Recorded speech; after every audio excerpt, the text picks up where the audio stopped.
These issues know no ideology, no political boundaries. It is not a liberal or conservative thing we're talking about.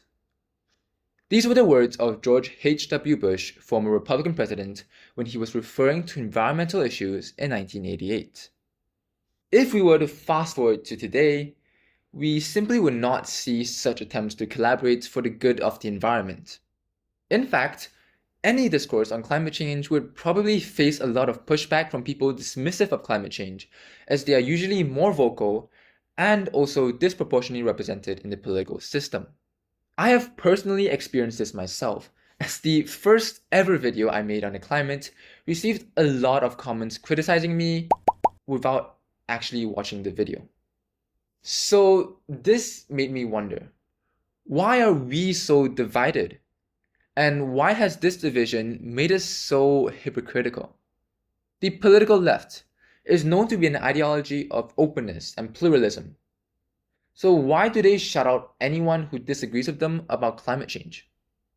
The political right is associated with facts and logic, but when it comes to climate change, where 99% of scientists agree that climate change is real, it is suddenly propaganda. This wasn't always the case. Historically, environmental protection was non-partisan. Theodore Roosevelt was a Republican, and he was famously a conservationist advocating for national parks and forests. FDR, a Democrat, also had conservation policies in his New Deal, like the Soil Conservation Service. Even when climate change began emerging as a topic in the late 1980s, Bush Sr. helped launch the UNFCCC because climate change had always been a fact and something that we had to tackle. It is at this point that we need to introduce a new character, someone who is actually the answer to all your questions about climate change. Big Oil, or more specifically, ExxonMobil, knew about climate change long before it was common knowledge. But even with all the warnings from the scientists like James Black, they decided to conceal it because of money. When climate change was eventually publicized in 1988, hiding it was no longer an option. So their plan shifted to inserting as much doubt as possible. In 1998, they created the Global Climate Science Team, which asserted that it was not known if climate change was actually happening or if humans were influencing it. This disinformation campaign was to manufacture the idea that the science behind climate change was up for debate and not a fact. It was reported by Greenpeace that Exxon spent more than $30 million on think tanks to promote climate denial. But other than scientific denial, there had to be a political voice to safeguard their interests. This was found in Republicans who were business-friendly and against regulations, so there was a lot of lobbying.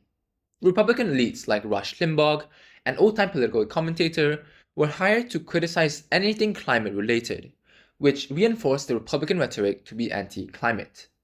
In 1997, there was just a 1-point gap between Republicans and Democrats saying that climate change had begun. But just a decade later, with all the misinformation spread by Big Oil, the gap widened to 35 points. However, this isn't just the fault of the right. Despite all the lobbying, George W. Bush's presidency still pushed for pro-climate policies. Whilst it was less ambitious, for instance rejecting the Kyoto Protocol, Bush still tried to work towards some sort of global cooperation, and in 2002 announced a goal to reduce greenhouse gas emissions intensity by 18% by 1812. It was during Obama's presidency that the Environmental Protection Agency created 4,000 regulations to tackle climate change, a pace that upset even the most pro-climate Republicans. This began the phenomenon of political animosity, where Republicans opposed anything the Democrats attempted to do, and so the Democrats reciprocated. Slowly, we have seen the left and right become more divided and more hostile towards each other, to the point that it is no longer about finding the best solution to tackle climate change, but whether climate change is real. This has created a reinforcing cycle, where the hostile environment means that ordinary people who are probably not well versed about climate change shy away from the conversation or dismiss conservative arguments, hence allowing more misinformation to spread, exacerbating this hostility. Recent times have not made this easier on any of us. Donald Trump's first presidency began mass deregulations, which was under the justification of harm to American businesses. He argued that environmental issues were a distraction from more important issues like the threat of nuclear arm proliferation.